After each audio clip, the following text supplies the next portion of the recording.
Hello. I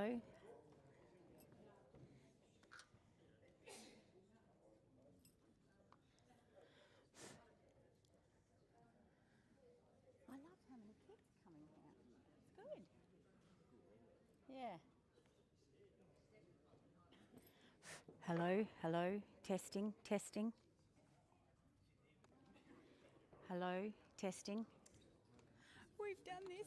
Yeah, they're doing it, Eddie. It's okay. There's 4 of them here. Hello, testing. Hello, testing. Hello. Testing. Hello, testing.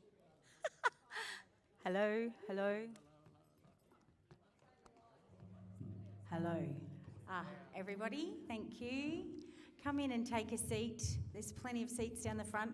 We are live streaming today. We had the request from the community,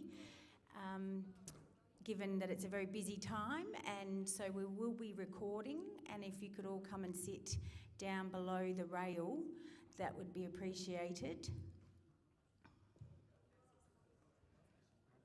There's plenty of seats.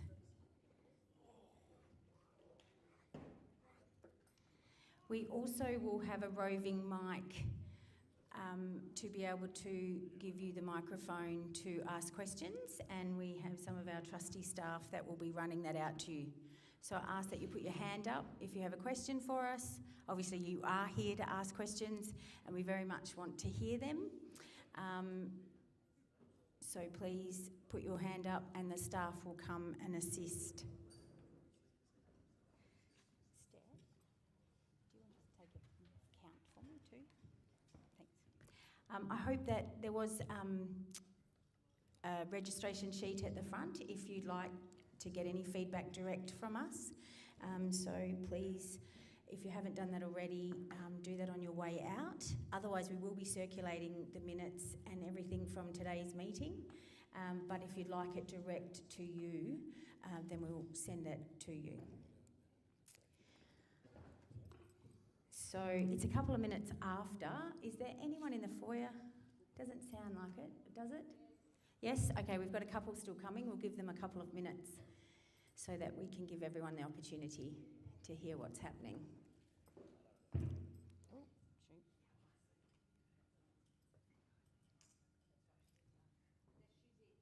Okay, all right. Welcome everybody, and for those of you that I haven't met yet or don't know me, I am Mandy Dexter. Some of you might have known me in the past as Mandy O'Halloran.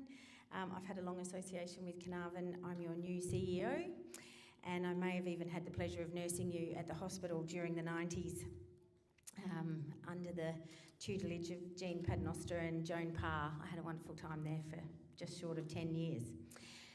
Back in another form, and sometimes there's challenging issues, but anyway. Today we wanted to have a catch up with you all to have a bit of a chat about some of the issues that have been playing out really quite heavily on Facebook. As your new CEO, it's absolutely my aim that we will have the opportunity to talk direct. I'm a little nervous about the Facebook and social media in terms of what potential tourists and businesses and families coming to stay are seeing, and I think that it's not exactly putting us in the best light, and so I want to try and find a way and work with council for you all to have the opportunity to talk to us direct going forward, and to make sure that we know what information you need as a community going forward. So thank you very much for coming out. I know it's a busy time and there's lots going on. Welcome to the kids. I hope we don't bore you to tears and that you might learn something today. So thanks to everybody for coming. Okay, so the plan today is to run through a couple of key items. I'd like to introduce our fabulous councillors who have come out as well today. There's a couple that have already gone on leave, so apologies from them. But we have Councillor Dudley Maslin, Councillor Marco Farina, Councillor Paul Kelly, Deputy President Burke Maslin and President Eddie Smith with us today. I'll hand the microphone to them at any time that there's a key question that they can answer, and come in, take a seat, no problems. And as I said, we will be running around with a roving mic. We are recording today. We did get that request from some of the community because they weren't able to be here, and some of the communities has also sent us some questions via SMS, and they have the possibility to continue to do so through the session. So hopefully we'll get some good community feedback during this time. Right, so we're closing out the meeting, the year with this meeting, and I wanted to let you know that next year we intend to have 3 general public meetings. We will confirm those at the January council meeting, and but just as a broad brush, they will be held in March, July and October. And then if there's other pertinent issues or particular things, we can obviously always consult with you outside of that. Today we're talking about the things that directly affect council that are on the agenda. You're more than welcome as we move through to bring up your issues. That's obviously what this is. If we need to, we'll take those on notice and get back to you with more information. But we're also very mindful of what our sphere of influence is as a local government. So there are things that we need to do to lobby and lobby state and federal government. It's obviously a very good time. Welcome to Mem at the back there. It's a very good time with an election coming on. And so we will definitely take anything on notice.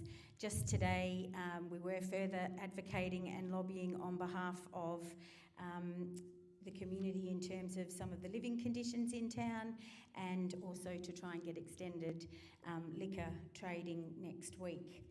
I do ask that we all be very respectful of each other in this meeting, and that we're on mic, and that we just keep our tone really calm. So we'll head right into it.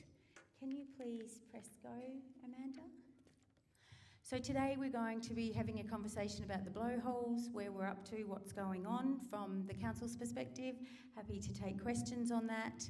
And then projects that are currently underway.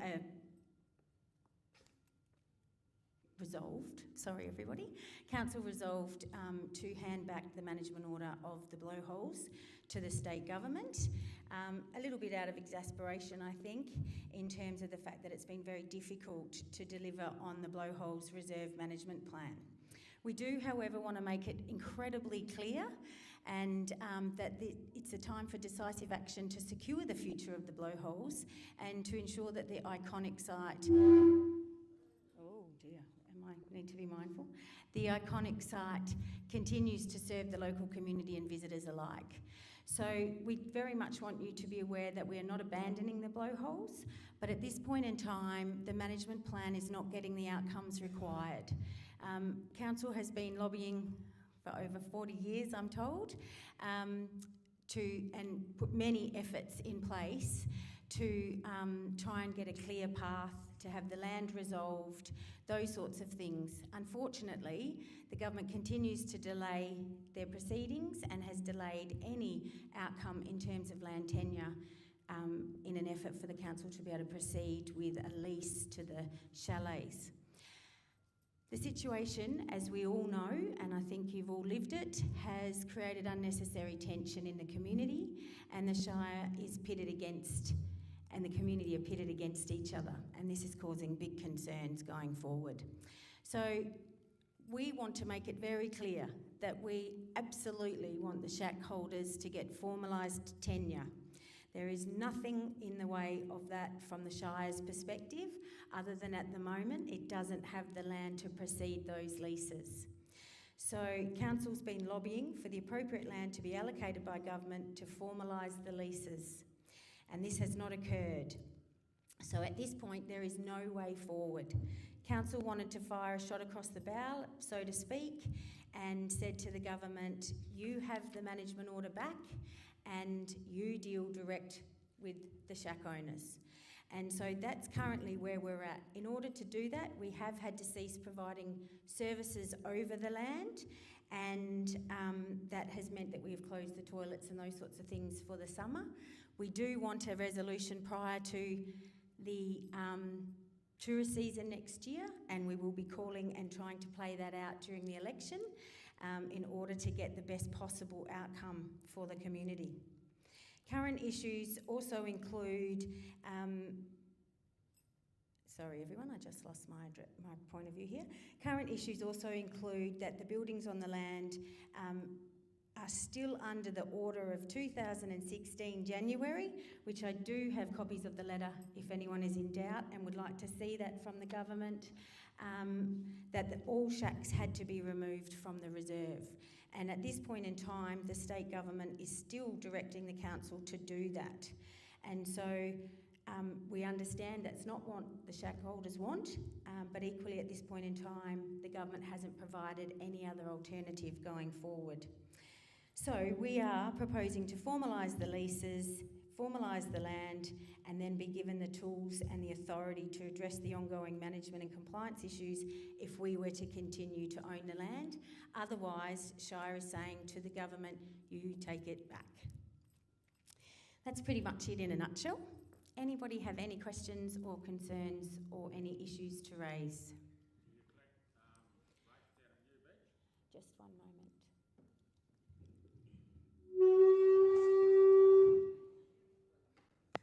Sorry everyone, that's not good. No. Do you charge tourists down at Newbeach? No, we're not charging tourists at Newbeach. There's no formal capacity to do that under the tenure of the land. Council was, and we've since reviewed it, and they're not able to going forward. We are in negotiations with the owner of the land at this time, but there is not an outcome at this moment, and so there will be no further charging of people at Newbeach. Any other questions from the community? Where are we? Oh, yes.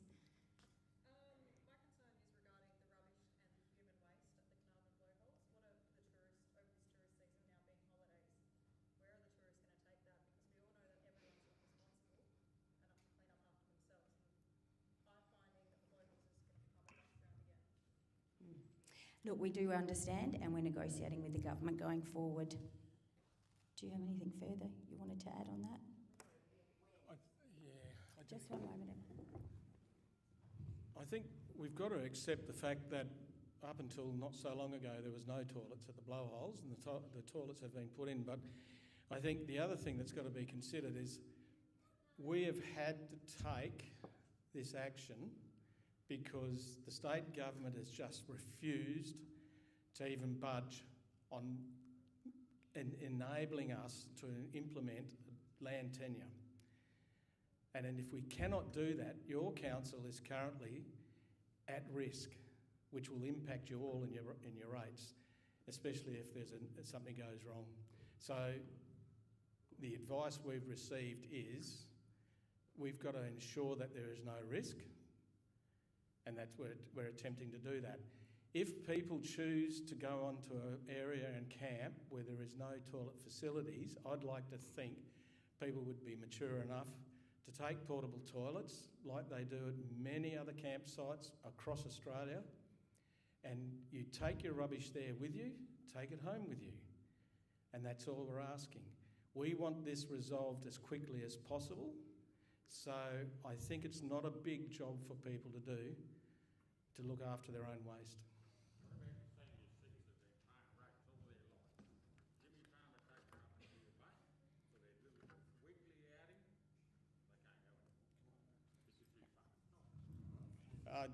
I'd ask you don't use any language like that, please. There's ladies and children in this room.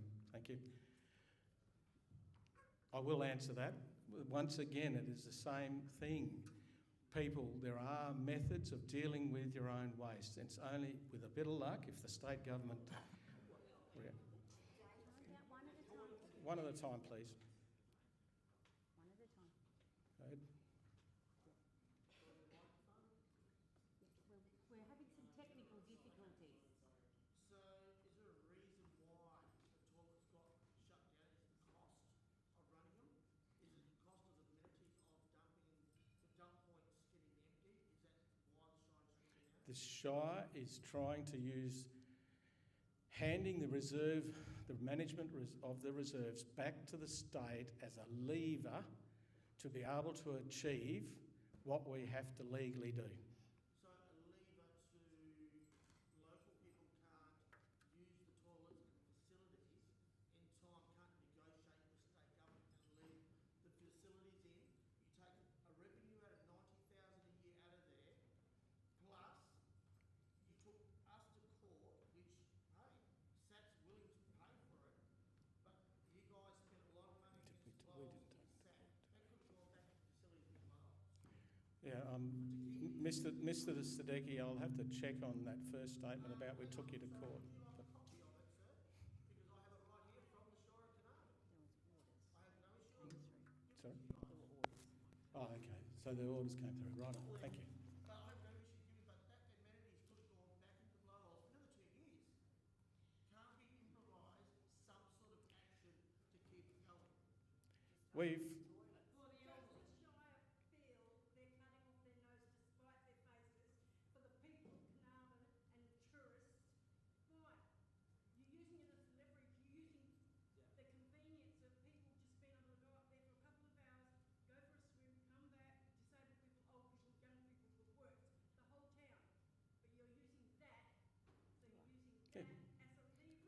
Yes, we are.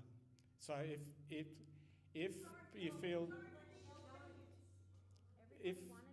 can you just let me finish? If you feel that passionately about it, write to the Minister for the Department of Planning, Lands and Heritage, and tell him what you think, because that is the support your council needs to make this happen. And if we can't get that support, we have to walk away because there is too much risk. And the current management plan is untenable.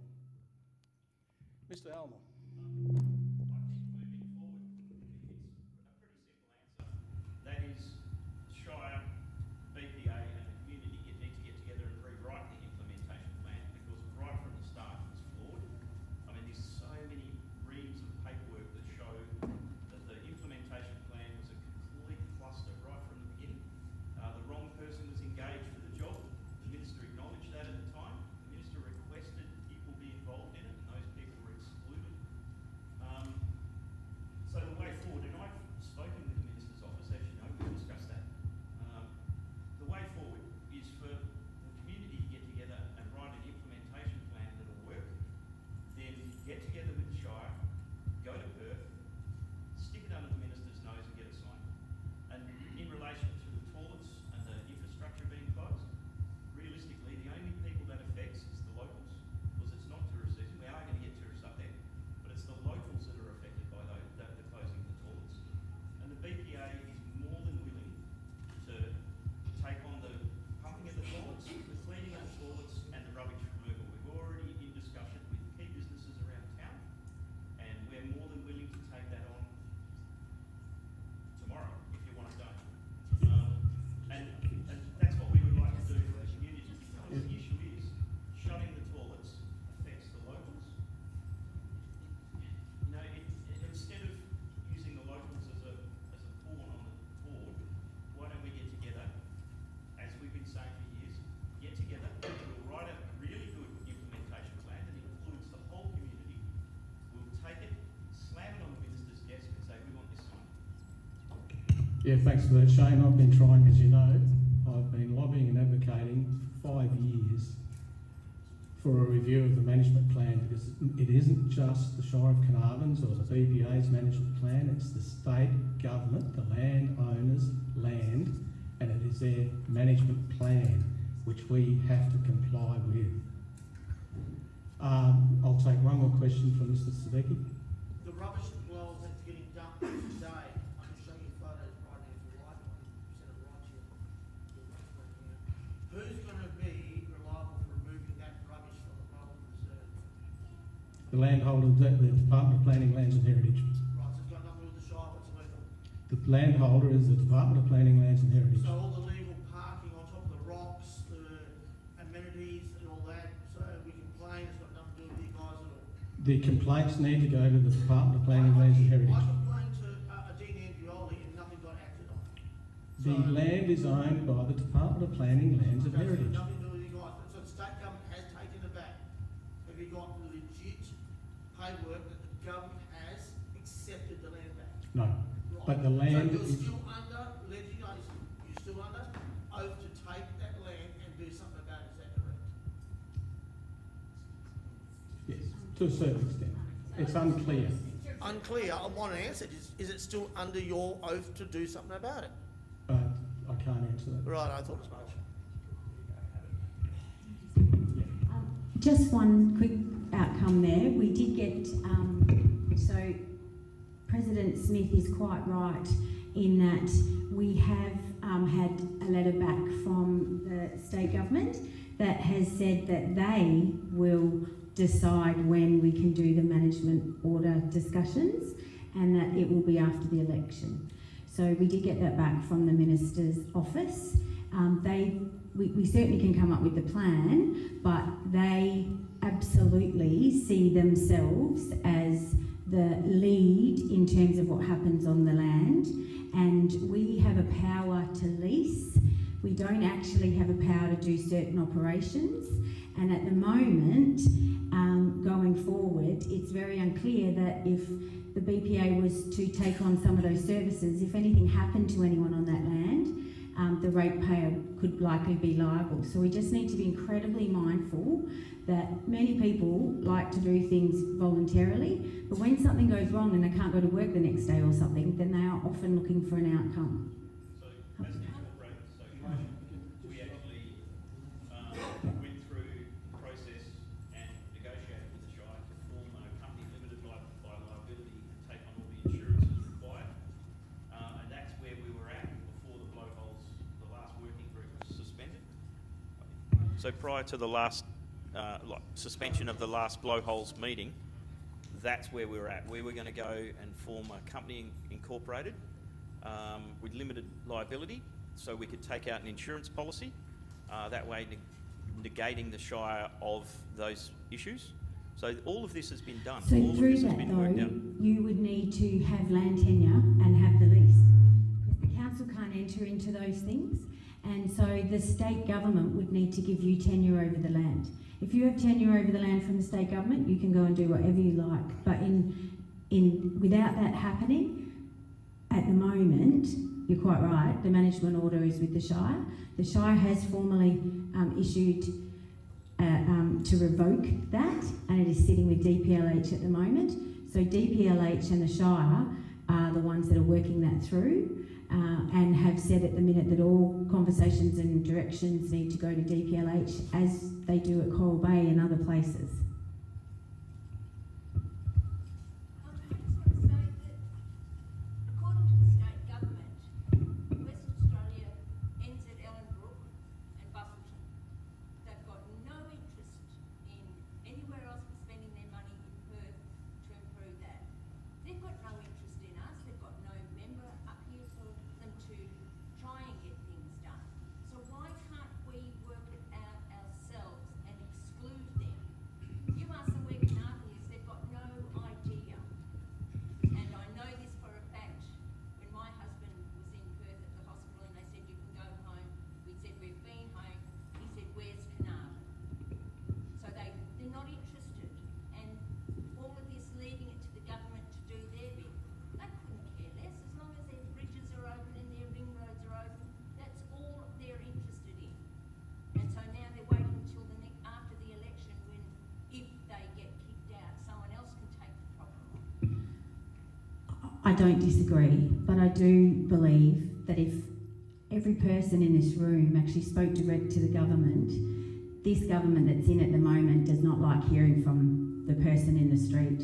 They love hearing from councils because they just bat us away. We call it whack-a-mole, and they whack us down. Hearing from all of you direct and all of you pushing to get an outcome from government would have considerable impact right now. I do not doubt that. I even Yes. asked Membeard months ago, I said, is there any maps of West Australia in Parliament House or in the offices? And she said she didn't think so. So they're not interested. They know what they want to do.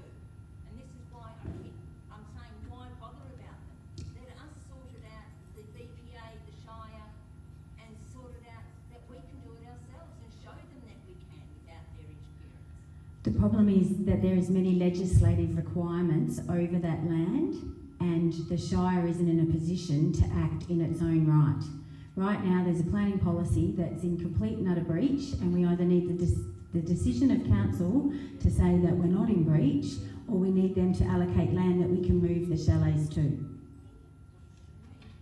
The toilets, we want them or the I remember a meeting in the Shire Council meeting with Lance, and Eddie was there, and Lance turned around and said, I'm going to throw you under a bus, Eddie. They turned around and said, you have the right to give us land and 10-year lease. The Shire has, and I've got it in the minutes, Shire can give us 10-year lease, but based on the shacks being unsafe. So it went to court and sat, and it got proven, these SAT cases went through, and the shacks got deemed safe, inspected by Shire inspectors, as well as our own surveyors. So why is it you can't give us land and tenure, when in that meeting, he threw you on the bus? Do you remember that meeting, Eddie? Actually, I'll let Amanda finish answering that statement or question. But we were, yes, the council was thrown under the bus, not just me, the council was thrown under the bus. The fact is, yes, we can lease that land with DPLH approval, and they have not given us any approval to do so. They will not allow us to lease land where the current shack sites are. I have sent them a map, and they were happy to lease land on that fortune in the master plan, management plan. But we said, no, you can't go there, it's too soft, it's going to erode, no, it's totally unsuitable. And the BPA agreed with that. We've gone back to the state government 3 years ago, maybe a little bit more, longer than that, 4 years ago, with another plan of a land area to where we can lease building sites, and they still have not given us an approval to do that. Yes, we have the power to lease upon their approval. And just quickly, in terms of the buildings, it's my understanding at the moment, and we'll brief today, ready for another mediation on Friday, that we require, as per the initial orders, for someone to deem the buildings are no longer dangerous. Once that happens, and we can have that in writing, then there is no further dispute from the council's perspective. It hasn't. There has not been a letter handed to the council that says that the buildings are no longer dangerous. When the council gets that, then the ratepayer, the burden on the ratepayer is resolved, and we can all go forward. If your building surveyor, etc., can do that, then we are resolved. Actually, that's incorrect. What occurred was the Shire requested a building engineer during meeting. No, this is actually, I was there. The Shire requested a building engineer. During mediation, I said, we're not going to get a building engineer. We would like a local builder, because the Shire refused to allow their building surveyor to go back. Mr. Gibson wasn't allowed back. And then the complicated issue arose where you couldn't introduce new evidence. So we both agreed, the Shire and the BPA agreed, that because we are very unlikely that before Christmas we would get a certified engineer, I mean, you just don't find them, we would be allowed to use a building surveyor, which is a much lesser category. So we ended up scoring a building engineer who came up, who has the ability to sign off on structural items. He went through, checked all of the items that were listed at SAT, because the SAT documents were what he based his sign-off on. He then signed off on that, and the Shire refused an engineer's report and requested a building surveyor's report, which is just ludicrous. That is just ludicrous. Absolutely. And I mean, why would you you've got an engineer is this qualified, a building surveyor's here. So A going building surveyor forward at cannot this point sign in off on time, things. what is the legal ruling on the table is that no one has provided any evidence that the buildings are no longer dangerous. It doesn't matter about the building surveyor and it doesn't matter about the engineer. If that letter can be provided to the Shire, then the orders from SAT initially have been met and the matter will be resolved. That will be sorted on Friday. 'Cause Okay, I'm well then it will be sorted on Friday. somebody's going to cop a belting in SAT, and I don't think it's going to be us. Just quite. Well, all that they're after is that the SAT rulings, the orders are met, Yep. and that is what is required. And if SAT says the orders are met and can get that in writing to the Shire, the matter is resolved. Any other questions? Works matter? Does that mean if it's resolved, does that mean the toilets? No, because that is about the buildings. The buildings is a separate matter to the land and the toilets. So why don't we just get together and follow point 3? We'll collaborate so that when you guys need to go to the minister, you'll have all of us on your side instead of sitting here arguing with you. Why don't we get in a room, collaborate, write a new plan, and literally shove it to the new government, whoever they are, and say, this is what we want as the local people, and all these people will be happy. Include everybody. The 2008 master plan included everyone. All go away.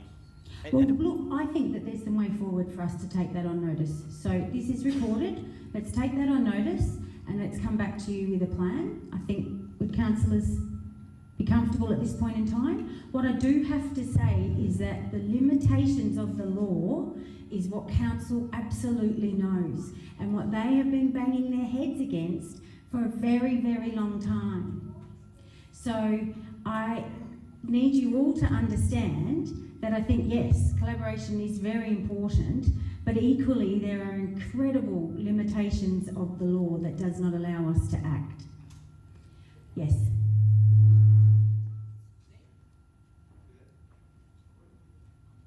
So we do need to be mindful if we don't have the microphone, because then the community can't hear what's being said.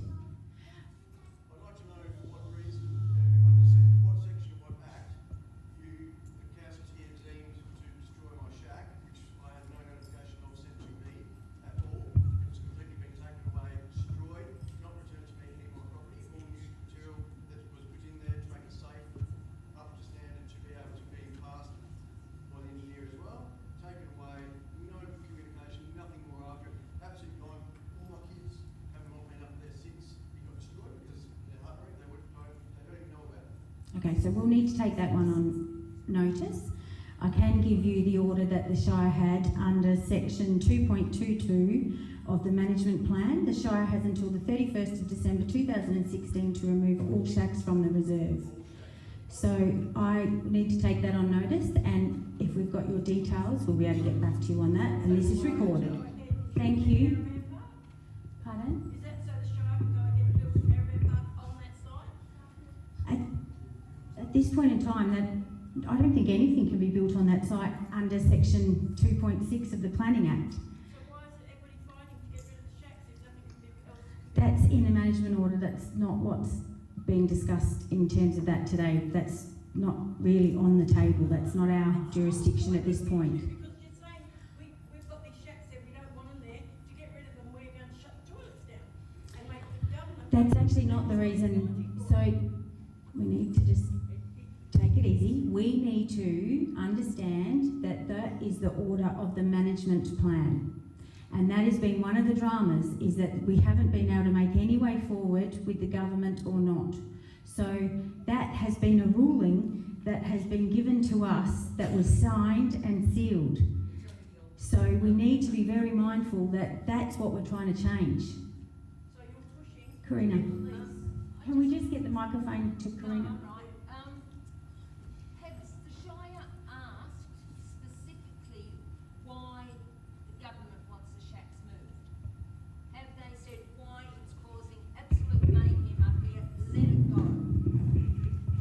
Because, this is the reason you're just saying the state government said that they have to go, but we want to know why they have to. Okay, so way back in 2008, when the Blower-Holes Reserve managed working group, BEATNAC, I think we called it, Councillor Maslin, and I had the unfortunate job of chairing that working group. Right from day one, the state government said State Planning Policy 2.6 applies to the blowholes, and State Planning Policy 2.6 covers inundation. Now, and I know Shane will admit to it, I used to call them the Flat Earth Society. You know, they all thought the sky was going to fall on their heads because they thought the blowholes area will be inundated in a major event. I still consider that it's probably highly unlikely, but they tell me that the sea levels are going to rise in the next 40 years and it will eventually happen. But in the meantime, there was then and there is now absolutely no desire at all in the state government to change that policy. That policy applies to the blowholes.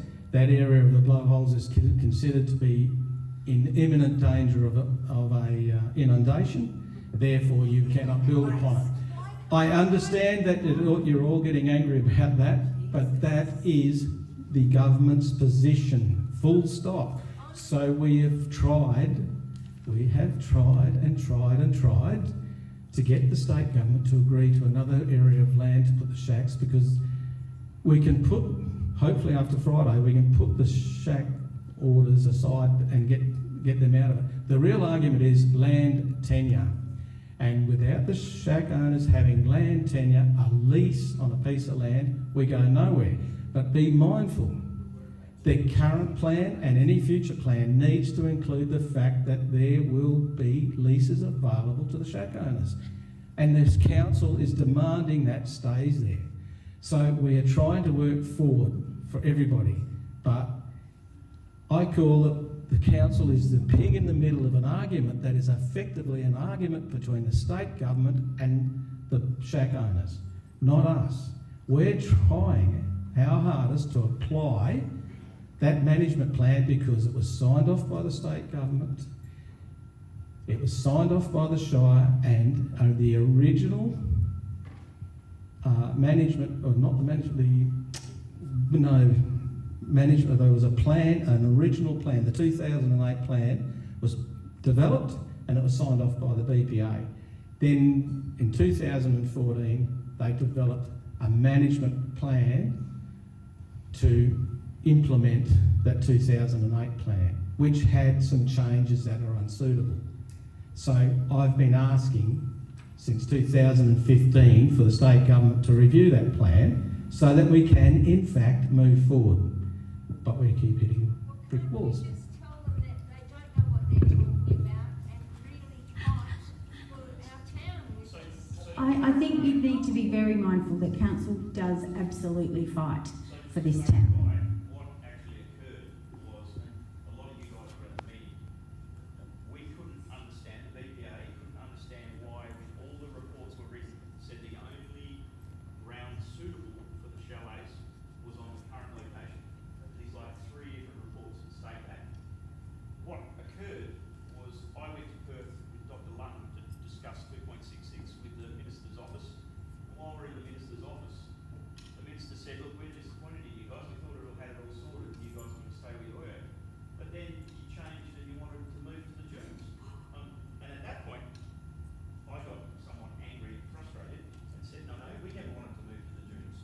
That was you. And they said, no, it was the Shire. And a few things clicked. And those who were at that meeting will probably remember I had my daughter there who recorded the Shire President Carl standing up saying, the governor's spoken. If you guys don't move to the dunes, you're not getting nothing. It was recorded. I showed the Minister's office, I showed the Minister. They sat back and said, well, we know where the problems are. Okay. So the Chinese whispers. Well, and I think that's one of the things going forward that we do want to try and draw the line in the sand on. We want to come here with the absolute truth and the data about where we're at. That is the point of this meeting and why we want to continue to have them in the future. I think we've taken on notice at the moment and we will certainly look to how we can go about progressing the collaboration and a way forward in that regard. We can take that on notice. Okay, so we're going to take that on notice as an action and we will come back. Yes. Moving forward, on the last council meeting we had, and Dudley and a few other councillors mentioned that BPA would like to take over the reserve. What's your thoughts on that?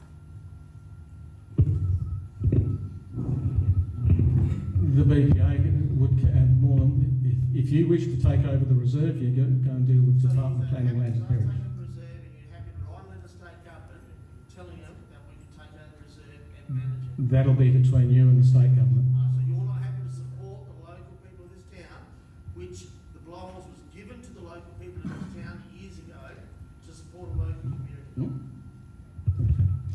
It's, yeah, Mr. Almore's asked me that previously, and it's not something I wish to enter into. You have, but everyone hasn't heard, that's all. What was that? Everyone here hasn't heard what's actually happening, that we've asked to actually take over the reserve and manage it. And the Carnarvon people would manage that reserve. Meaning the toilets be implemented back again, the sullage. Yeah. the So, whole- let's be realistic. I'll be quite realistic here. The Shire wants to continue managing that reserve. And I've admitted we are trying to leverage the government so that we can get the best possible outcome for the entire community. All right, has anybody got anything that we haven't discussed at this point? Mine's just Oh, yes? continue on about the toilets and the sullage. I had a meeting with you eating on Friday. I said, why Christmas? I understand you want to make a point to the government. Why Christmas?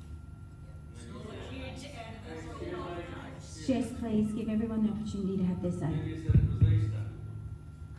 Christmas is 9 weeks long. Easter's 4 days. You could have done it after Christmas. Then you make your point leading up to the election. Easter probably wouldn't really matter because I don't think we're going to get many people here at Easter. I think we'll get a lot of people here at Christmas.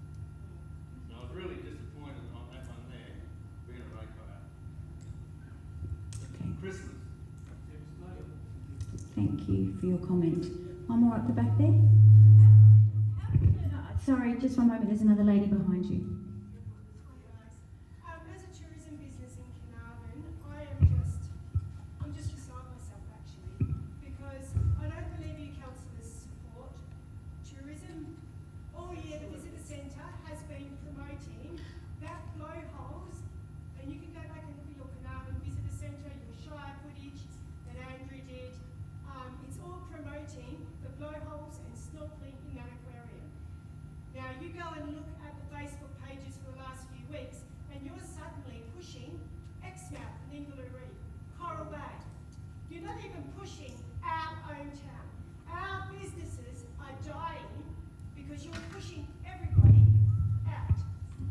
Now I know people who go to Exmouth because I have been in tourism at the forefront of that counter for 25 years. Now these people will go to Exmouth, it'll be 45 degrees, and they leave their bookings and they come back and stay in Carnarvon because they suddenly realise we have the ultimate climate. We have things to see and do. We still have ocean, we still have snorkelling. And you're now saying to them, don't come here, get away from Carnarvon, because we're not going to even offer the simplest thing, like a toilet, which is a health issue. Okay, thanks. So as a business, I am extremely Thank you, Joe, but I would like to fact check that statement. The Shire has not published anything to do with Exmouth on their own website. It's right here. Well, I'll take it up with you at the end and you can prove me, but we have not made a post about Exmouth. I'm sorry, the Carnarvon Visitor Centre has posted lots of stuff. Get to Coral Bay. Coral Bay is in the Shire. The Coral Bay is the Shire. It doesn't matter. Carnarvon is dying, Mandy. I've been here 25 Joe, years. thank you very much. Thank you. We will talk about that. That is not now the issue, and I'm happy to take that on notice. Please, everybody, we're talking about the blowholes at the moment and the issues direct. Tourism is absolutely on the agenda, and we will be, and we do have a whole section of the Shire for tourism. Can we go back a bit about the blowholes being, and what can get, too much water, so that's why they want the land back, is it? They want There the is a land- state planning policy. Right, is Carnarvon not closer to the getting washed away than the blowholes? No, the thing's much. So there are issues under the state planning policy for Carnarvon as well regarding inundation, and we don't allow any further development in those areas, or it has to be built up to a certain level. So that rule is not ours. That rule is state planning, and we have to, when you submit a building licence, that will be put on that. So once again, we haven't said that that's our rule for those shacks. It's not what we are enforcing. Okay, everyone. I think we're going to move on from the blowholes. We understand the issues. We've taken on notice that we need to collaborate and work together on a plan, and we will definitely come back to you with a way forward in that regard. Does any other councillors have anything they'd like to discuss? Excuse me. Excuse me. Sorry, can the locals have a key to the toilet so we can go to the toilets up there? Unfortunately, that is not possible at this time. Unfortunately, that's not possible at this time. No, so I'm not allowed to pay, right? I'm not allowed to go to my Please just calm down. We need to speak and respect everybody. Just open the toilet. Just not, well, I can't go to the toilet, you know it. I'm not allowed All to right, go. everybody, What about our thank you rights? very much. Thank you. We've had our conversation. Council has noted your comments, and this is recorded, so you're on the record. Okay, moving on. The tramway bridge. Okay, next one, yes. So, what we would like to do is walk you through the tramway bridge and to make sure that you understand that we recognise that the tramway bridge is absolutely iconic to Carnarvon and the importance of Carnarvon and its tourism and its business.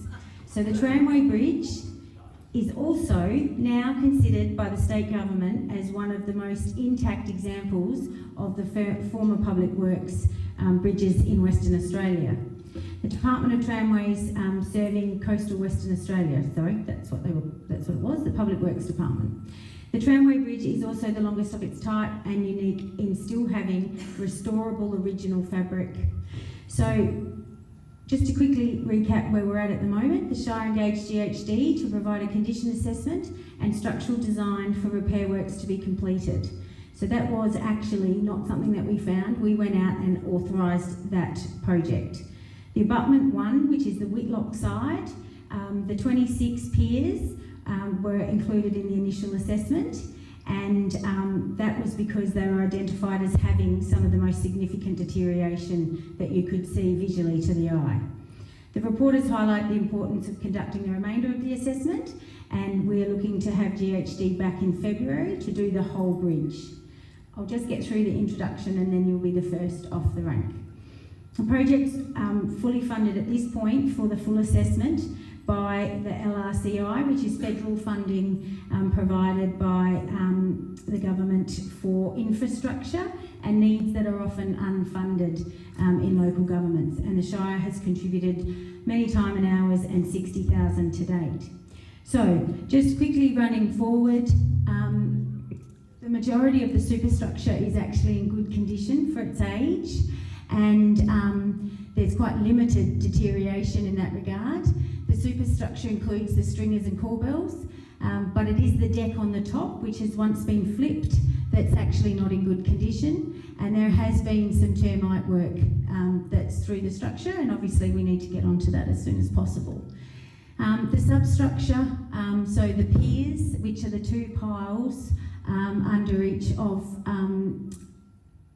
the substructure, are what is probably our biggest issue. Multiple piles were found with almost a full loss of section, and unfortunately where there was capping and things, it's continued to deteriorate inside the capping. So there's much evidence of necking, finning, and in some areas that's just between the collars, the friction between the collars that are actually holding them up. We have had to close the western section because there is 2 sites that the GHD specialists put in writing that it was a high level risk to a collapse, and so we are not able to go against that ruling by a structural engineer who has done over 800 of Australia's bridges and has worked for Main Roads in the past. So it was considered to be a specialist engineer. So next Page, please. So 52 poles were inspected and 14 are considered in critical condition. The overall deck is very poor and the planks, and as I said before, the planks have been previously flipped, so we will need to look at a new way forward for the deck, and we need to look at options to make sure that we align with the heritage ruling of the tramway bridge. So the initial recommendation, however, is that it is a full deck replacement, and we will continue to review and look at that going forward with the design. The heritage, the bridge is heritage listed, so it does require a heritage impact statement, and fortunately that's been happening out at the heritage precinct, and we look like being able to marry up with the consultant that they've been using to progress what we need to do here. Council is very fortunate that we have been doing work with a number of providers to find funds, and we do hope that we will have some good announcements in the next couple of months, which will demonstrate that the funding will be available to undertake the most significant works going forward. It is not in Council's remit, and I can assure you it's in my KPIs that we keep the tramway bridge alive and open. Questions? Tramway bridge is all good. The seating that was provided there years ago would have been a cover for the oldies to walk on the bridge, have a coffee. Has that been reinstated? The one you demolished at the end of the jetty? Oh, the shelter? The shelter. Okay, so I will be coming to that in the next section. The Carnarvon Activation Plan has been funded to reinstate the shelter. And so I will be talking about that with you under the Carnarvon Activation Plan, because that is absolutely in the mix, as is the trail and the signage and everything. Just checking, Karina. Karina was next. All of these structures that are not checked yearly or something, so they're not getting into a state of such disrepair that we're losing things. We're the only town on the coast without a jetty in West Australia. So we've got no jetty, the tramway bridge is built, even though the prawning jetty wasn't the Shires, we've got no prawning jetty, we've got nothing, and it just seems every bit of our tourism is just getting left to rot away, and no money's being spent on it, and then it gets, we've got no money now, it's got too expensive. Well, I can assure you that Council has been over the last 2 or 3 years looking to raise funds. They knew very well that the bridge was getting old, and particularly after what happened to the 1 Mile jetty, that it was a priority, and they have been applying for funds very, very diligently. And as I said, I'm hoping there'll be some announcements very soon that will demonstrate that the bridge is, that the Council has sourced some funds. Sourcing funds for these areas is incredibly hard, and I have to tell you that the rate base for Carnarvon is a very complex thing, and I look forward to meeting you all in July and running through the budget properly and in a great deal of detail with you, so that you can all really understand where your money goes. Council was very aware and called on the report at a time that it sourced the funds. I'm not sure if the President has something else to add to that. Thanks, Mandy. And people, this issue goes way back. It goes way back to, I don't know how far, when we lost the Public Works Department. The state government was maintaining everything. They maintained the Mile Jetty, they maintained the tramway bridge and the rail line and everything else. And they gradually divest themselves of those structures and infrastructure, and they handed them over to the local governments. And the local governments have never managed to raise rates enough to maintain the assets that we own. We just do not have that funding to do so. If we increase the rates, we're going to be in trouble. We've got infrastructure that is going to cost a lot of money, so it's a council's the size of ours, with such a big area. I think I'm probably pretty close to being correct. We're $5 or $6 million a year behind in funding to maintain our pastoral road network alone. We are probably closer to $15 million behind every year in the money required to maintain every single asset properly. So we do the best we can, and a lot of governments across WA and in fact Australia are working on governments won't fund maintenance, they will fund new builds. So you fall into the role of build it, watch it deteriorate, build a new one. Watch it deteriorate, build a new one, which is ridiculous, personally. But they're some of the problems that we face. With the tramway bridge, that has been, and I know Councillor Dudley Maslin will agree with me, it's been on the books for over 20 years as part of the connection between the Yacht Club and the Heritage Centre. That pathway is so critical to our town. Council recognised some time ago, quite a few years ago, that yes, we didn't have the funding to maintain it, we need to get the funding. We went out and got the funding to engage the consultants to do the study they've done, and now we're moving forward trying to get the funding to do that repair, and I think we're pretty close, Andrea. Mandy. Yeah, we're waiting on announcements, but we're quietly confident we're going to get some funding, which we've worked really hard to get. Thank you. Other questions? Yes, down here. Just on that tramway bridge, I think that's going to be a huge litmus test for this town and the Shire. That's part of our pioneering. I know some can get funding just by snapping their fingers. Anything to do with our pioneering for this town, this council here really needs to push any government, whichever one's in. I know up until the next election they'll say after the election, that's not the one I'm voting for. But I think that tramway bridge there, we've lost everything else. Everything's gone. That's about the only thing left in the pioneering side of this town.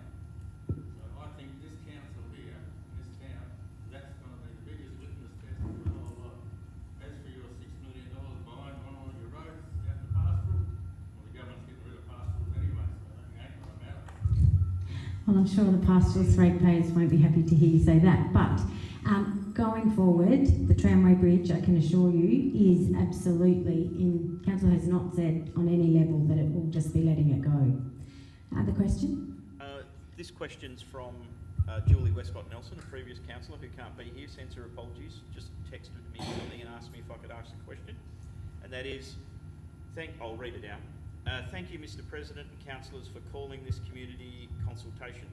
My question tonight is regarding the website, which is very user-friendly and easy to navigate. However, when it comes to contentious issues such as the blowholes and the tramway bridge, I believe the website could be improved further. I suggest creating a dedicated section where ratepayers can access all relevant documents regarding the blows and the tramway bridge, including meeting minutes, plans, maps and other resources. And she said, let's start with the 2008 master plan for the blows to the present day. This would allow community members to easily find all the necessary information and make informal decisions. This could be applied not only to the blows and these issues, but also for projects like the Great White Wall and the 1 Mile Jetty. Providing such easy access to key information would empower ratepayers. Thank you very much for your time, Mr. President and councillors. Good evening. Okay, thank you very much, and I think we can absolutely take that on board, and we'll write that down. Steph's taking notes there. Sorry, the second thing, quick thing I've got is in relation to the termites on the bridge. If you guys can give me a worker, I will supply my time and chemical and we'll sort it out for nothing. Okay, well thank you very much. We'll take that on board and get back to you obviously. Thank you very much. Other questions? Yes. Yeah. Sorry about that everyone, we'll need to be looking into that. So my question is basically looking at the annual budget for the Shire of Carnarvon. My question is, can you please, in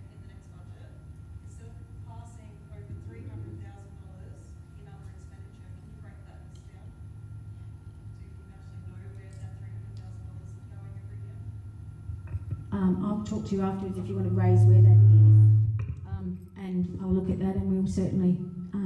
It should be under an area that gives us some level of idea. So, okay. At this point in time, I might even be able to give you more detail around that. So, if we have a quick catch up at the end, I'll look to do the best I can to provide you with more information. Any other questions related to the tramway bridge at the moment? Yes. So the timeline it'll be closed for? So we're just waiting on a design to come back on that section. And as I said, I am even hoping that there will be some announcements over the next couple of weeks for some further funding. And if that's the case, we'll be going out to tender as quickly as possible. We would very much like to see us stabilise it or find a way to have it open for the tourist season. That's absolutely imperative. And we will keep the community very informed of that. If it was to not be, I would like to hope that the works were being undertaken and that it would be the least amount of impact over a season, perhaps this season rather than others. So we will very much keep you informed of that. And on the website, I do also know it did go to council to the audit committee meeting, which you're all welcome to attend, that the website was out of date in the areas of projects and things. We have just undertaken an audit and do understand that we need to do a little bit more work on our website to keep it more up to date. Any other questions related to the tramway? Okay, just to progress and not keep you all night. Next slide, please. The Carnarvon Activation Plan. Hopefully this is some good news. This here at the moment is a project that has been undertaken with lotteries and the Shire of Carnarvon. Now this is an absolute area where I know that some of the community will go, and why can't this be spent in other areas? Unfortunately, different funders will only fund certain things. And fascinatingly, lotteries won't fund a toilet, it won't fund a car park, it won't fund those sorts of areas. They only want to fund the fun stuff, and as the President said, something new. Although we have got them over the line to support us in a number of different areas. So at the moment we're looking at Connect and Create, which came out of the work that you've all been doing with community consultation, and that's Robinson Street Public Art, community digital screen, which will be a large screen here at the Civic Centre, the Big Banana Playground at Van Dongen Park, which will fill up and beautify, once and for all we hope, Van Dongen Park. Also absolutely key to that is the tramway trail and progressing the tramway trail and making sure that that goes across the whole way so that then you can walk through to the Heritage Precinct. They will fund the wayfinding signage, seating, the healing shelter for the Lock Hospitals and the railway station shelter to be reinstated. Then they are also, as we said, prepared to do the Van Dongen Park and support us with an iconic play feature and playground landscaping. If we could just, next one, I've just said that. So that's actually the best one. The Carnarvon Activation Plan, as I said, is works funded by Lotteries and the Shire of Carnarvon, and the works must be completed in 2026, so it is intended for work to be undertaken quickly, and it encourages buy local and local artist and contractor engagement to stimulate the business in the community. So, as we said there, I think I've been through most of those things. It's a very exciting project and one that we hope will also give credence to the tramway and help us support our visitors as well as our community going forward and increase the beautification of Carnarvon. Any questions? Yes. As I'm not sure you're aware, I own a business in town as well that also supports tourism industry. This Van Dongen Park's a great park and all that, but to me it turns around and says to tourists, we don't want you here, get lost. They've got nowhere to go. They're parking in Woolies car park, got nowhere to go. They've got fifth wheelers, big Rams. I mean, look, locals don't like it half the time because they can't get in there. Have you got a way of doing something about that, giving them something? I know there's other places. They're not going to take a trolley all the way to the Lottery's house and take the trolley over there. What's the incentive? What's going to happen there? Yep, and so council has identified a number of sites. We have been applying for funding, and unfortunately we haven't had the funding. So they are very much looking to try and find other sites. There was one of the key projects in the major projects, priority projects document that the community's worked on was using some of the land at the Oval and creating some sort of connection through Barry Evans's and things like that there. But unfortunately at the moment, that comes at about a $2 million price tag, and we are trying to seek funders that will support us to progress that. Yes, Leah. I'd like to say the Van Dodgen Park being closed, finally, the tourists are parking out the back and they're wandering through the top end of town, which is brilliant. You know, half of them don't even realise the Fascine's there, and they come in and go, oh my God, this is amazing down here. Instead of stopping at Van Dodgen Park, getting their stores and going. Okay, so there you are, that's positive. And I know Stefan, our planner, the other day said if we could only put big golden arches down there, everyone would be running to the Fascine. Yeah, a lot of people don't, a lot of the tourists don't realise what's at the end of the main street. The other thing that I'm thrilled to see is the big screen for community, for all the sporting clubs and everything. I hope everyone can use that for their up and coming events. Yes, absolutely. And that has all come from the community consultation. Steph and her team have been absolutely flat out at pulling that together, and the big screen is a key part of that project. There's a number of those elements that will be able to be put in place very quickly, and so we should be able to give, demonstrate that we can achieve them hopefully in the next 6 months. Any other questions in this regard? Okay, anything you'd like to say on that behalf, President? Okay, the airport upgrade. So just wanted to highlight to the community, and I know there's been a lot of conversation around things that have been going on and the changes to flights and the plane type, etc. So the Department of Transport has provided funding to the Shire to strengthen the runway to allow full servicing by a Q400. Many of you know that the contract was let for a Q400 to provide services to town, but unfortunately the runway wasn't equipped to take the plane. This will be achieved by a full-width asphalt overlay, somewhere in the vicinity of 60 millimetres in depth, and it takes in doing the asphalt overlay over the runway, the key main runway, the taxiways Alpha and Bravo, a section of runway 1836 utilised to access Bravo, and the main apron and apron extension. Council is negotiating the project further with the Department of Transport and Main Roads, WA, in an effort to seek the best possible management and construction solution. We are trying to have it constructed prior to the end of next year, calendar year. I'm not sure that might not be a little optimistic, but if Main Roads WA was to assist in the construction and facilitating the project, then it would be very easily achievable and would enable the ratepayer and the taxpayers' dollars to be used very wisely, because we would bring together some other asphalting in the region and decrease the mobilisation costs, which is one of the things that we're trying to do to help all of the projects be much more cost effective. So we will keep you updated and informed in that regard. It's obviously a very key high priority for Council. Yes. There was a lot of talk about moving the airport. Is that still on the agenda? Council's preference is absolutely still to move the airport. It is one of the priority projects, and it sits on the website and those sorts of things. It was in the election commitments of Council, which will be coming out to your letterboxes, and obviously that requires a great deal of funding, so we continue to lobby for that going forward. That would be in an effort to increase the runway and to ensure that we can fit into the future aviation sort of program of the size of planes and those sorts of things in the future. As many of you know, we're not able to extend the runway in the site where it is, and we will be limited into the future by the plane types that will be able to access Carnarvon. Got a question? Just, was there any testing done on the airstrip to get that nominal 60 mil depth?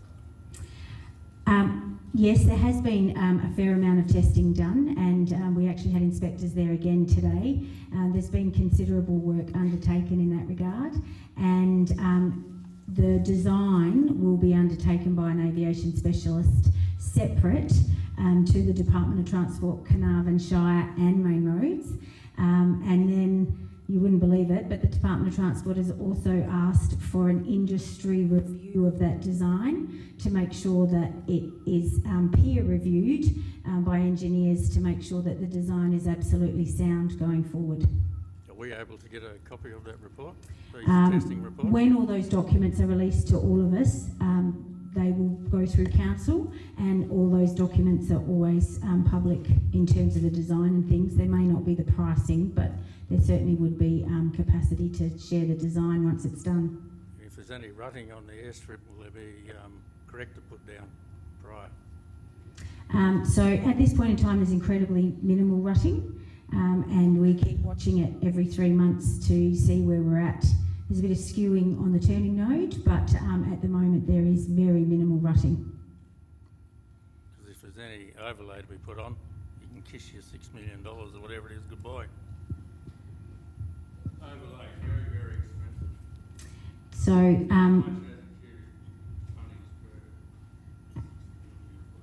as I said, the design will be done by industry specialists, and the Department of Transport has asked that that is above and is peer reviewed, and it won't be in the hands of the Shire technically in the end in terms of signing off on that statement, design and the way forward.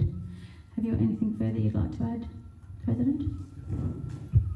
I think it's really important to note that Council recognise that we don't have the engineering skills to put forward how to repair that runway so that we can maintain the Q400 service that we enjoy 3 days a week. We prefer to enjoy it 7 days a week.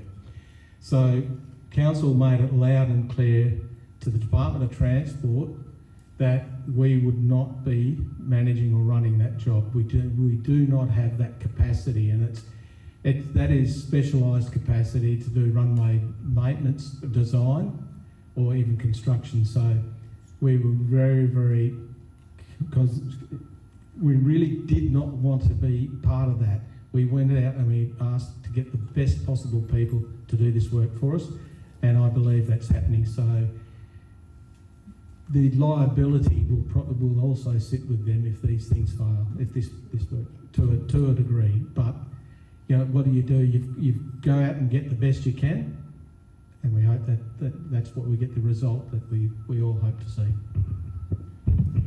At this point in time, between $5 and $8 million has been nominated by the state government to do the project, and obviously what we're learning at the minute is many tenders are coming back with pricings that are surprising perhaps, and that are over what is the preferred funding that's been allocated. So part of all of this progressing at different points will be what's achievable and where we're at. But we do plan to do this in absolute partnership with industry specialists, with the Department of Transport and with Main Roads, recognising that the Shire cannot fail and cannot not deliver a really quality outcome in this regard for the community. Any other questions regarding the runway and the airport? Yes, Di. Mandy, I think it's imperative that the airport be moved if Carnarvon is to move forward into the future. I know that a lot of people don't want to drive 20 minutes or whatever, but if Carnarvon's going to go forward and we cannot lengthen the runway that we have at the moment, it must be moved for Carnarvon to go forward. Thanks, Diane, and I absolutely know that Council's in full agreement with you on that, and that will definitely be one of our, it is a priority project, and it has been further endorsed in Council's election commitments going forward. Okay, do we have any other questions out there that anyone would like to put forward? Yes, Karina. Question. In August of 1985, I came to town 3 weeks relief work at the hospital. Woolworths was being built when I was here. I came back 6 weeks later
So just from my point of view, and quickly coming in, and then I'll hand over to the President, the priority projects are a really wonderful tool that I can see that raise livability preferences and priorities. And from what I've seen and lived here, as well as in many towns in the northwest, having livability and trying to find a way to have services through the age span is the challenge for our communities these days.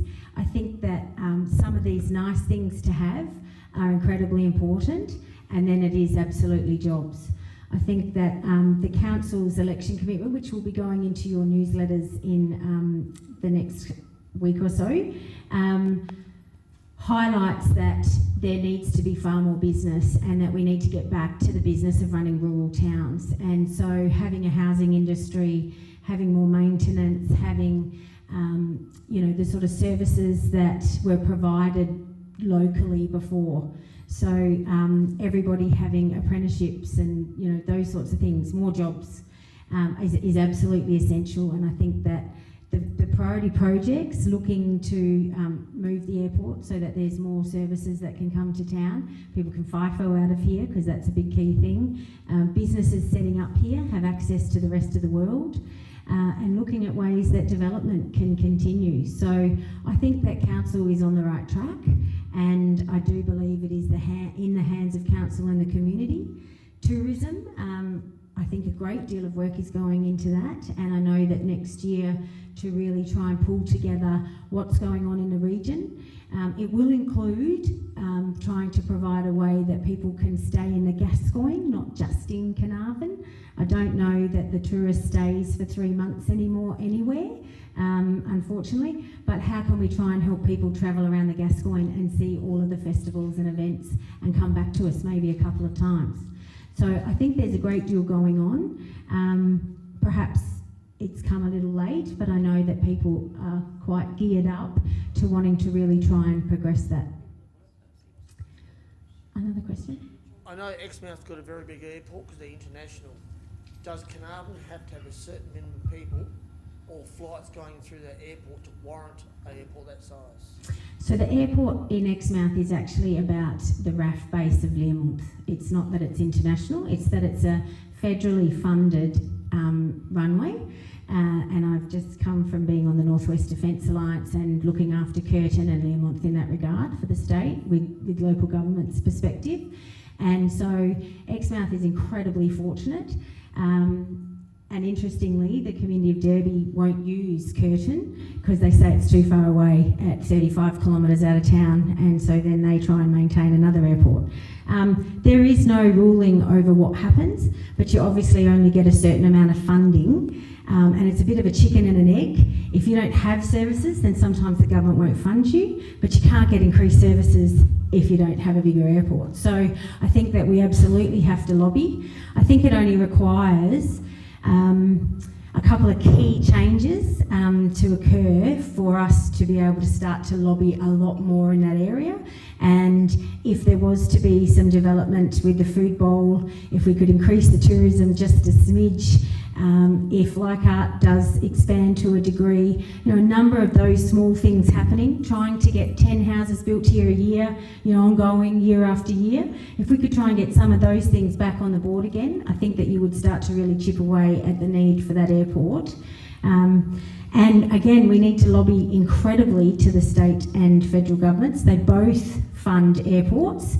The other day, an ophthalmologist was on the ground for 40 minutes in this town to service clients, not in the council's remit on any single level, but I'm sure that the taxpayer would like to know that because of the changes and because of the airport timing and everything, Carnarvon that 1 month only got 40 minutes of an ophthalmologist instead of at least a full day.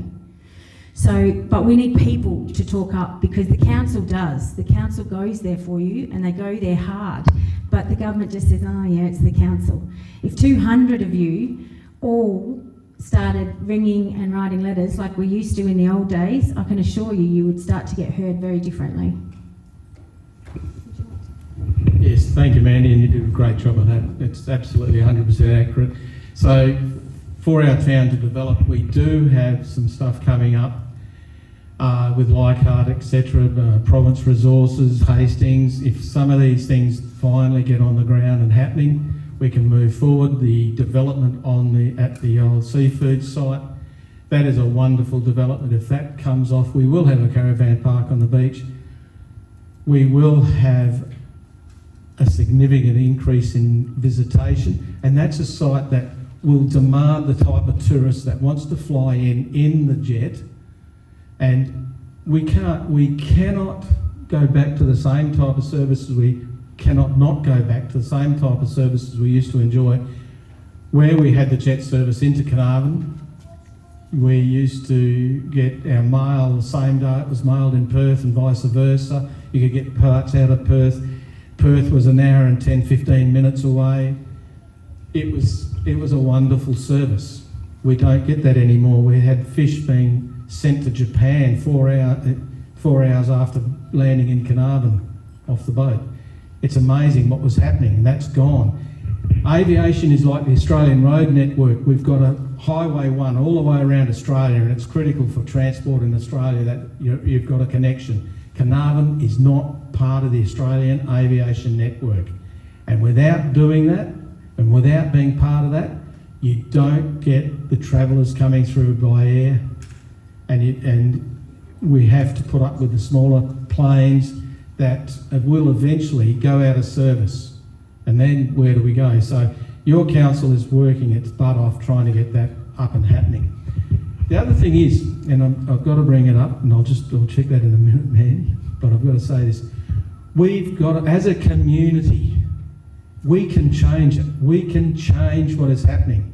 Yes, we've lost services in the town. We've lost health services. We've lost teaching services. We've lost so many things. The government has centralised so many things. And what have we done? We've sat back and whinged about that happening, but have we been positive and gone, okay, how do we change this? What have we got to do?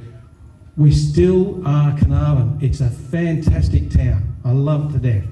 It is a wonderful town, but we've got to lift ourselves out of the doldrums and talk to the government and speak to them. As Mandy said, your council is one voice, but there's 4,896, and that's an imaginary figure, but it'll be pretty close, other people in this town that could be writing to the state government and saying, help our council.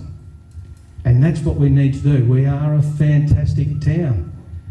We've just got to pick ourselves up out of the gutter and move on and make it happen. And I think we can. If we can work together, we need to work together on this, people. Believe me, your council, every single one of these councillors wants this town to go forward and provide what it wants, and we are working very hard at doing that. We really are. Oh, sorry, just wanted to make note that MLC Peter Foster has messaged us through a question, and he asked that we talked about what it would cost to move the airport.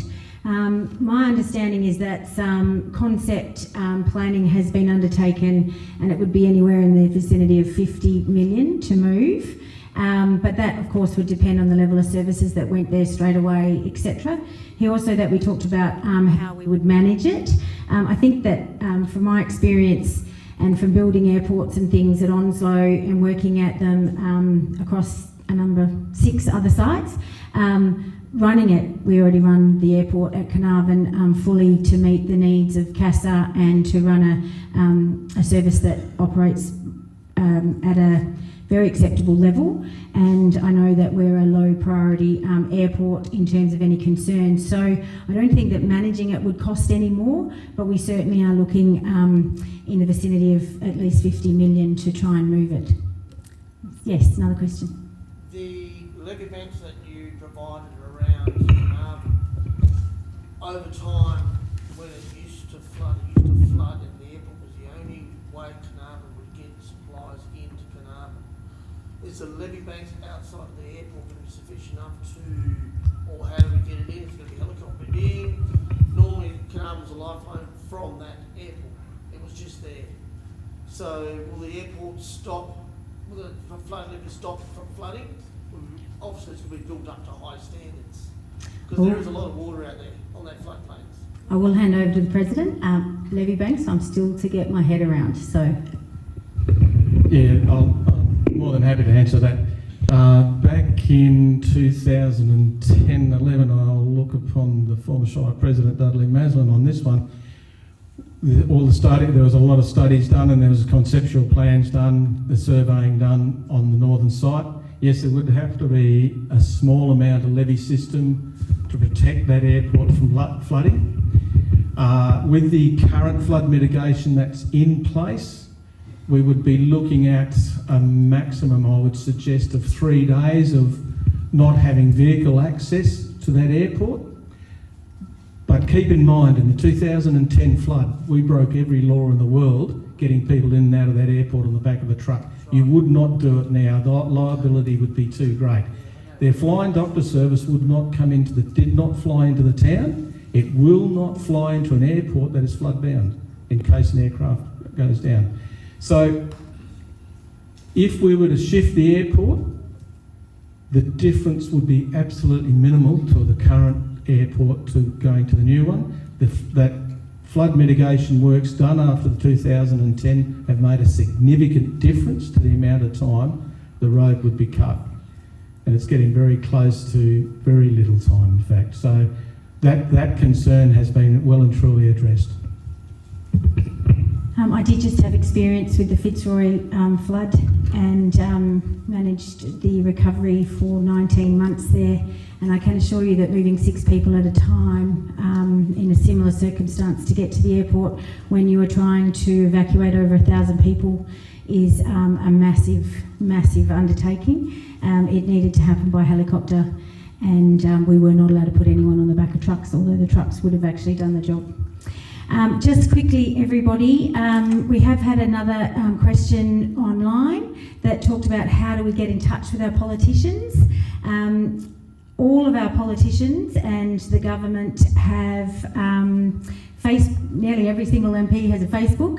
Many have, they all have email. They all have an office somewhere. So if you go online and Google, but if we need to, we would more than happily help as well. So if we need to reach out, please reach out to the Shire and we can assist you with that. Oh, Mem. Oh yeah, go to Mem's office if you're local, and Mem will certainly put you in touch with the right people and also listen to the issues that you have and help you navigate that.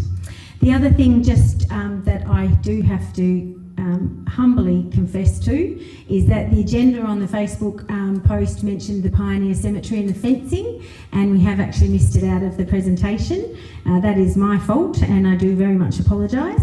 The Pioneer Cemetery is progressing. The request for fencing is progressing. The request for quote is currently out, and we are working with some of the key players. Anne Arden is leading the charge at the moment with about 6 or 7 other key community members who we're consulting with and meeting with. I talk to Anne every day on this matter, trying to make sure that we take into consideration some of the issues that have been in place. There is some concern that the current access is over graves, and so we are seeking some further advice to understand if that is the issue. And we have gone to some of our Aboriginal elders in the community to work with them a little more and to understand that, so that we do not put fencing over graves where possible. No one. The other thing is that we have been working with them to redesign the sign. It is unfortunate, and I don't know from the past what happened to the previous sign, but we will be using someone locally to make a new sign, and I think we've got a little excited that we can keep the theme of the old but also bring a bit of the new in. And we also have found a funder that will help us rebuild some of the graves that were desecrated from photos and those sorts of things, and assist the families where possible and where we have evidence of the grave tombstones to be able to put those back in place as well. So it's an exciting project, probably long overdue, I respect, but we are working very closely with that key community group. Again, this is about the heritage of this town and making sure that the council prioritises that. Any questions on that one?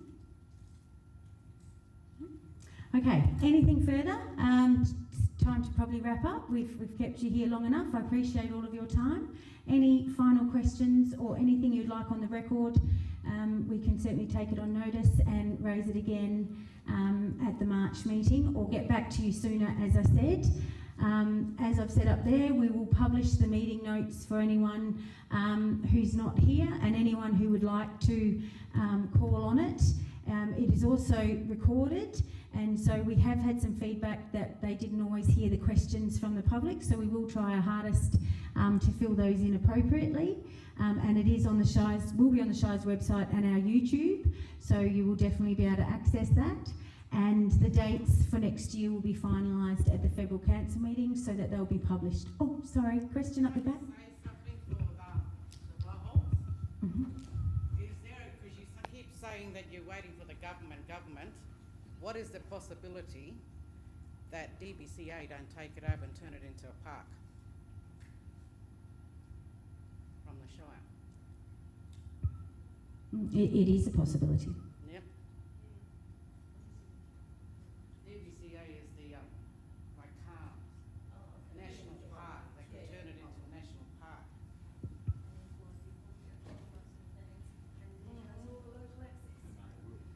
Can't hear you. Sorry, did you have something to say? If it goes to DBCA like they do it in the Nicola Coast, people from the city, they'll book a site out.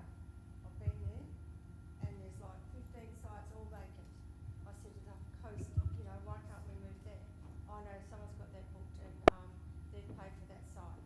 So if you pay for a site and you don't attend, that means no one else can take that spot. And that's if the DBCA, like Tracy said, they take over, that's a possibility of what the Shire of Carnarvon will do to the job offsite. Thank you very much. Any other questions? Okay, thank you very much for your time. As I said, there is a sheet out the front if you would like these notes and things emailed to you direct. Please make sure we have your contact details, and we will email everything to you direct. Otherwise, everything will be on the notice board. Thank you very much, councillors, and thank you to you for all coming out. Thank you.